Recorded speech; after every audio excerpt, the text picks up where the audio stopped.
Side Order is the second DLC wave of Splatoon 3's expansion pass. From its announcement from over a year ago, its release date being not exactly, but the same release date as the first wave. Side Order has a unique roguelike gimmick. If you lose once, you lose all of your lives, which is really unique, but this DLC has some major flaws that need to be addressed. So in this video I will go over these flaws and what Side Order did right and what wrong, and if it's actually better than Arc expansion.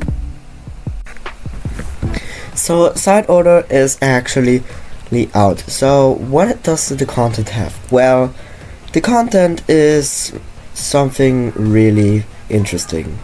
Well, the weapons and challenges are kinda unique. This DLC feels not like what the first season was implying.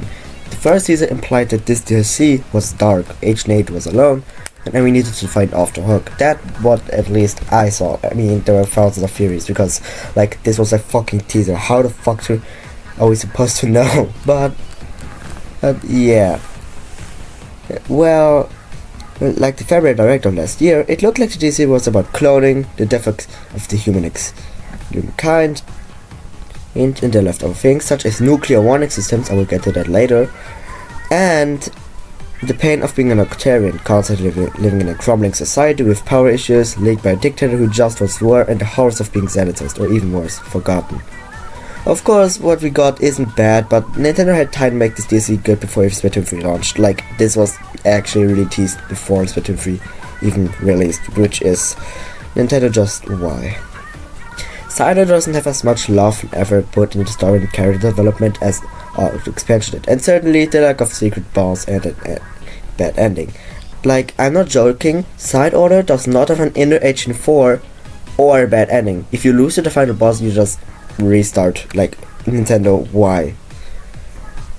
Well, we come to now the good parts of this. Side Order's gameplay is fun. It is really fun. You get too much from the online play and some unique stuff like destroying portals, which is literally just defeat the enemies but cooler.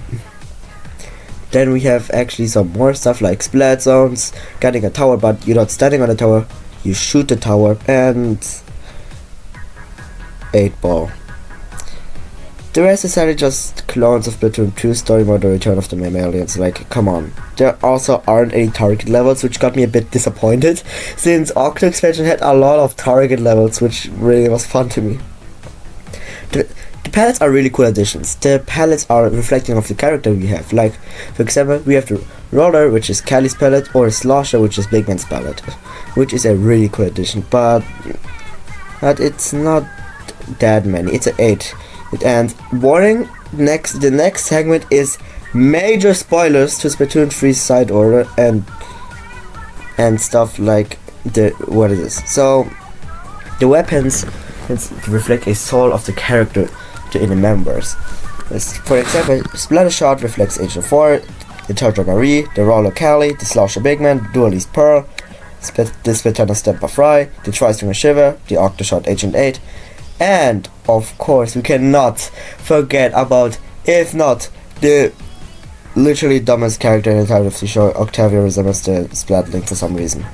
And yes, 8 is not referred as Agent 8, which proves the theory that Agent 8 is not part of the Squidbeak. But before that video begins, I just want to say quick, subscribe, because I don't know, subscribe to not get Ligma. The story explains under 3 minutes, which is actually a really fast part of this video. So after the Chaos' Order Splatfest in Splatoon 2, Marina and Pearl went to a tour. Marina, during the tour, created an virtual reality world, which is called the Memverse. The Memverse was supposed to be unsanitizing or Terrans who are stuck in the deep sea metro, one of them and probably being Deadfish. So, but of course every virtual reality goes wrong.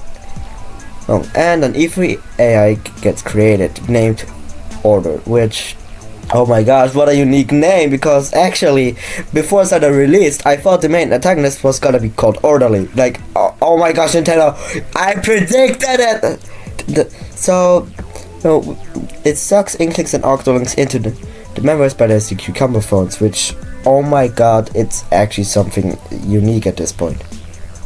So we wake up as an octalon, which is called 8. I'm not sure if it's H and 8, but it's called 8. We meet Pearl, who's in a drone form for reasons.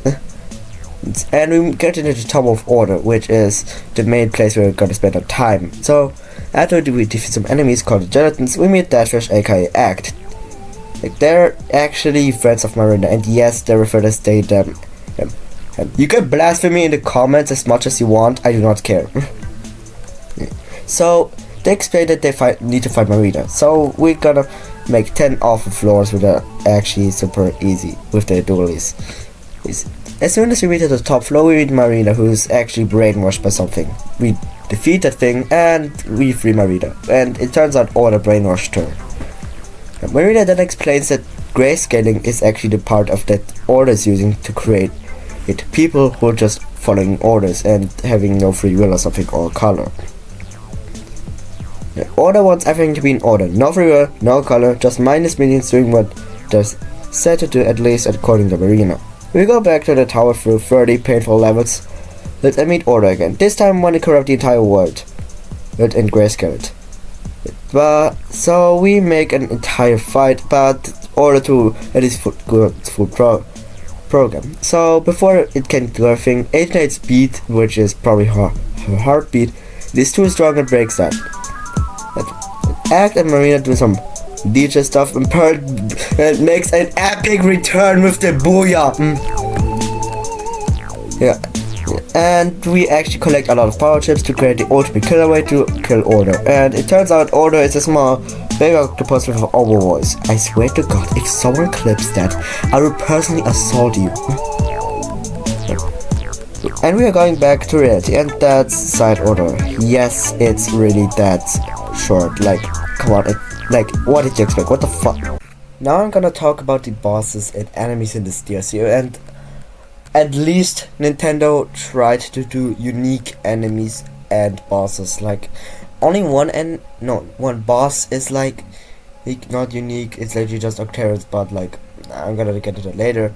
But like, we have Janets, which are fish, and oh my gosh, they're really cool enemies. Some spin, some shoot bombs at you, some are a fucking stingray, and some are just wanted to kill you. Which are, at least, they're not exactly like Octarians, but they're also kind of like Salmonids for some reason. I don't know, like the bosses, we have the Marina boss, which was a boss. Then we have actually this Rondo, which is the fortitude comp you're probably gonna see. Well, this boss is really cool because it spins around, it has its attacks, it spawns enemies, it has wave breaker, there's a lot of stuff. Of the sounds are probably the most terrifying stuff of all, but this boss is really cool. Then we have the pinging miracle, which is a ball boss. Wait, this boss reminds me of something. Wait, oh, it's the Octoball from Splatoon 1. Oh my gosh, who could have thought? And then we have Parallel Cannon, which is literally just girl power station, but like for babies. And what's interesting, the Inkling in the middle has hair and a mask. Yes, and it overrides Inkling from Splatoon 2. Could this mean this is HM4? Probably not. But yeah. Then we have Overlord, which is the final boss and Order itself. Well, this boss is pretty difficult, but you need to get used to the constant reslides and stingrays, otherwise all the other attacks are like super easy. And he spawns enemies, which... Okay, also, quick thing I want to point out.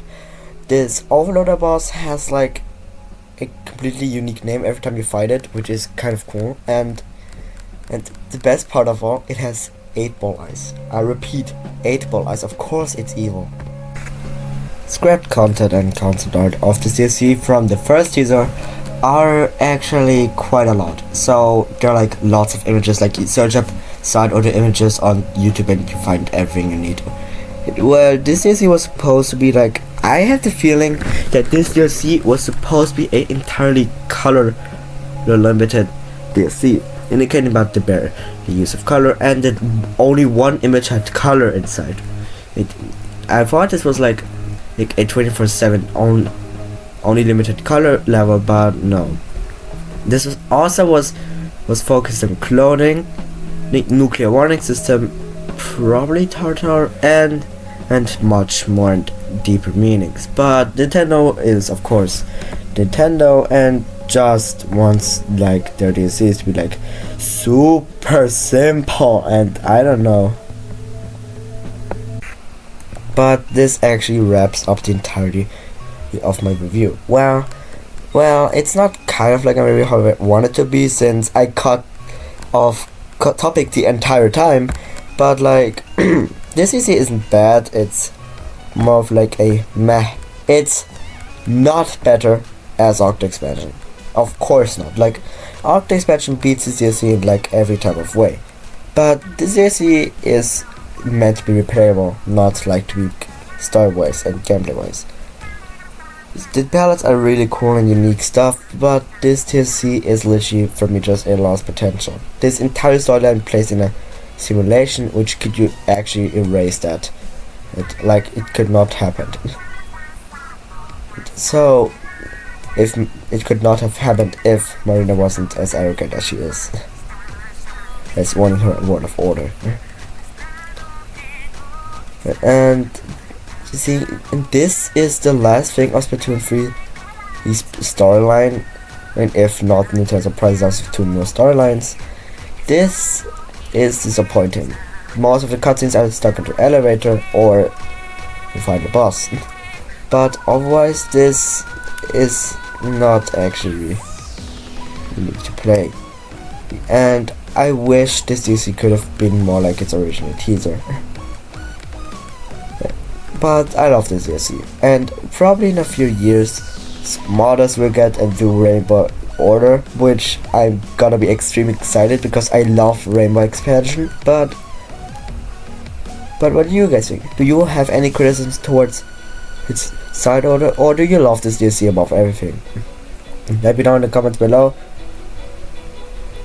And like always, stay fresh guys, and subscribe or else. Follow me on Twitter, TikTok, and Twitch. As always, I love you guys. See ya!